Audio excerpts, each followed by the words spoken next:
சென்னையில ஓடுற பஸ்ல இந்த சைக்கோ போதைய போட்டு வந்து அநியாயமா ஒரு முதியவரை அடிச்சே கொண்டு இருக்கான். சென்னை கூடுவாஞ்சேரியில இருந்து வடபழனிக்கு போற 70G பஸ்ல தான் இது நடந்திருக்கு.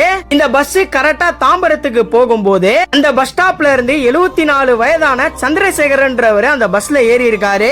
இவர் இந்த பஸ்ல ஏறினோடனே இவருடைய சீட்டு பக்கத்துல உட்காந்துட்டு இருந்த அமர்நாத்ன்றவன் இந்த பஸ்ல LED ஃப்ரேம் இருக்குல்ல, அதாவது இந்த பஸ் எங்கெங்க நிக்கும் எந்தெந்த ஊர்ல நிக்கும் அப்படின்னு சொல்லிட்டு LED ஃப்ரேம்ல நேம்லாம் பாஸ் ஆகும்ல, அதுல வர ஊரு பேர்லாம் இந்த அமர்நாத்ன்றவன் சந்திரசேகரன் கிட்ட படிக்க சொல்லியிருக்கான். அதுக்கு அவரு எனக்கு இதெல்லாம் தெரியாது, நீ கண்டக்டர் கிட்ட கேட்டுக்கோ அப்படின்னு வந்து சொல்லியிருக்காரு.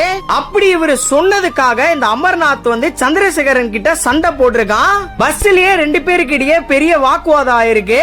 அப்போ கண்டக்டர் வந்து சந்திரசேகரனை சீட்டு மாதிரி உட்கார சொல்லியிருக்காரு. அவரு சீட்டு மாறுறதுக்காக எழுந்துக்கும் போது இந்த அமர்நாத்ன்றவன் அவருடைய முகத்துல நெஞ்சிலலாம் சரமாரியா தாக்கி இருக்கான். இவன் தாக்குனதுல அந்த முதியவர் அங்கேயே இறந்துட்டாரு. இருந்தாலும் பஸ்ல இருந்த மக்கள் எல்லாம் ஹாஸ்பிட்டலுக்கு கூட்டு போயிருக்காங்க. டாக்டர்ஸ் என்ன சொல்லிருக்காங்கன்னா இவர் ஆல்ரெடி இறந்துட்டாரு அப்படின்னு வந்து சொல்லிருக்காங்க. போதைய போட்டு வந்து அநியாயமா ஒருத்தரை அடிச்சே கொண்டு இருக்கான் இவன். நம்ம தமிழ்நாட்டுல போதைன்ற ஒரு விஷயம் தலை விரிச்சு ஆடிட்டு இருக்கு. நீங்க இத பத்தி என்ன நினைக்கிறீங்க அப்படின்றத கமெண்ட்ஸ்ல சொல்லுங்க. இந்த வீடியோவை முடிஞ்ச அளவுக்கு நிறைய பேருக்கு ஷேர் பண்ணி விடுங்க.